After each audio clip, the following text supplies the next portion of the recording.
Well, hi, I'm Lionel Windsor, a New Testament lecturer at Moore College in Sydney. Now, this is the fourth of a series of videos where I'm explaining what obedience and submission mean in a book of the Bible called 1 Peter. I've recently written a scholarly article about it in a journal called the Global Anglican. And I thought it would be helpful to make my research a bit more accessible for everyone. That's what these videos are all about. Now, in the last video, we looked in detail at the word submit. We looked at how the word was used generally in ancient Greek. We also started to look at how Peter uses the word. We saw that the word itself doesn't mean following specific orders, despite what many modern people often assume when they hear the word. Instead, the word submit, Peter uses it to talk about voluntarily placing yourself in various ordered human relationships. This will look different depending on the particular ordered relationship involved. Now, in this video, we're going to look in more detail at exactly why Peter instructs his readers to submit in these ordered relationships. Now, there's a common answer given to this question by some scholars. The answer comes from an influential approach called postcolonial interpretation. Postcolonial interpreters read 1 Peter as a letter written to colonised people, primarily giving them strategies to survive as they cope with being colonised and oppressed. One key example is found in a recent global commentary that's been prepared for the 2022 Lambeth Conference. It claims that Peter is telling his readers to submit really only for pragmatic reasons. Not, and I quote here, not because of any core value in these human authority structures. So, is this true?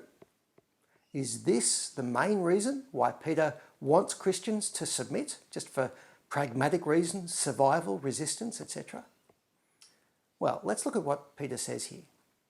He says, submit to every human creature for the Lord's sake. The point that Peter wants to make here involves a phrase in the Greek that's literally translated human creature. Now, that sounds a bit odd. What's it all about?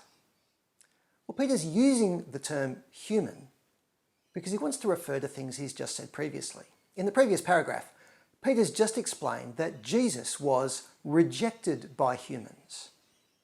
He's also explained that Christians will be rejected by humans too. So now Peter wants to say that doesn't mean that Christians should reject humans and human relationships.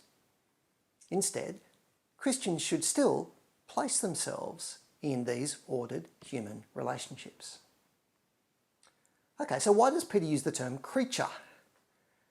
It's because he wants to remind his readers that all human beings are created by God.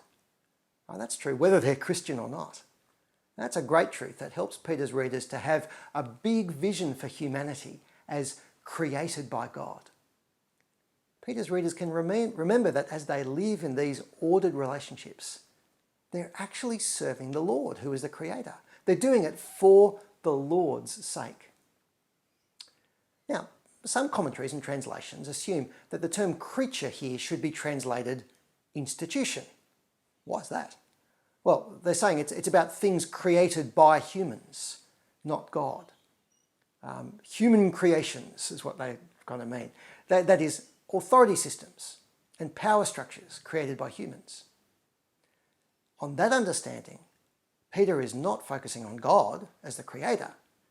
Instead, he's talking about bad and unjust institutions and systems. Things like the Roman Empire and first century slavery and first century patriarchy. Now, if that were true, it would certainly support post-colonial interpretations like the kinds of interpretations found in the global commentary created for the 2022 Lambeth Conference. So that commentary claims that 1 Peter is mainly here giving advice for surviving and resisting injustice and unjust human systems.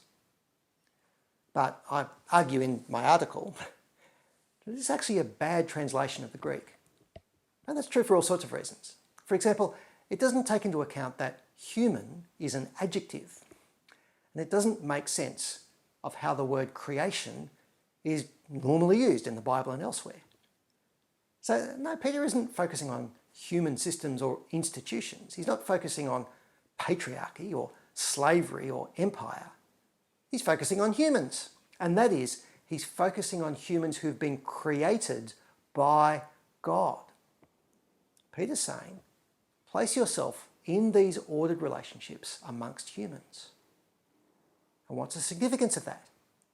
Well, on the one hand, Peter's saying, they're only human. God is your ultimate source of authority and security as well. Humans are contingent. But on the other hand, God the Creator has created these human beings, just like you and me. So because God is Creator, it's good to be in ordered relationships with humans. Now, yes, of course, there will be injustice. And in fact, Peter does go on to talk much more about injustice in a few verses later. But to start with, Peter's saying, even in the face of the injustice, these ordered relationships give you opportunities to do good. Doing good is a common phrase in 1 Peter. It's a big thing for the letter of 1 Peter. It's a powerful idea because God is the good creator of all people. Christians have opportunities to do good, even when it's hard. See, because God is creator, says Peter, trust him. Fear him as awesome rather than human beings. But at the same time, because God is creator, you can place yourselves in these ordered relationships with human beings. In either case, you can do good. So to emphasise the point, 1 Peter is not directly addressing unjust institutions like empire or slavery or patriarchy. He's not directly giving strategies for resistance or survival. What he's doing is just affirming the contingent value of various ordered human relationships, since humans are created by God. Yes, human relationships and orders and arrangements are not perfect. In fact, some are more inherently good than others. You've got to look at other parts of the Bible for that. You look elsewhere in the Bible, you see that, for example, marriage between a man and a woman is very good and that is very close to God's purposes as creator. But economic arrangements that involve slavery are not inherently good. They're much further away from God's purposes. So submission in marriage is not the same kind of thing as submission for first century slaves. That's not Peter's point. His point is we just need to trust in God as creator, whatever order we find ourselves in.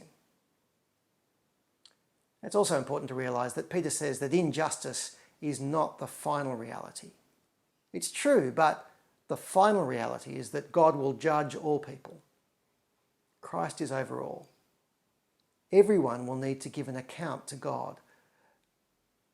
So because God's creator and because God is judge, that gives a strong reason for Christians to submit and to do good, because God will bring it all to account, including the injustice. The final reason why Christians can submit and do good is because we're ultimately owned by God.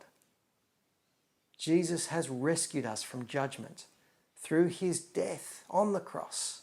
He's risen from the dead. He's given us a wonderful hope. And that means that Christians shouldn't ultimately see themselves as victims of oppression or slavery to other human beings. No, we're redeemed by God. We're his. And that means we aren't ultimately slaves, but we're free people under God. And we can voluntarily submit to human arrangements for the sake of the God who saved us. But of course, there is still injustice and oppression in various forms. And that's what Peter goes on to talk about. He goes on to talk about what it means to submit in various ordered human relationships, in times when there is justice, but where there is also injustice. That's why verse 17 of 1 Peter chapter 2 is really important here. It's the big idea that needs to be constantly kept in mind for what follows. Chapter 2, verse 17 involves 4 commands that work together. They give a series of varied responses that are appropriate for the various kinds of relationships that Christians find themselves in. Here it is: honour all people, love the fraternity of believers, fear God, honour the emperor. Now, these commands sound simple, but they highlight the tensions that happen when you try to submit in various ordered human relationships. The tensions that Peter describes in the rest of his letter, in places like household slavery and marriage and church. They've got those tensions there. Here's the big tension. How are you supposed to honour a master while at the same time fearing God?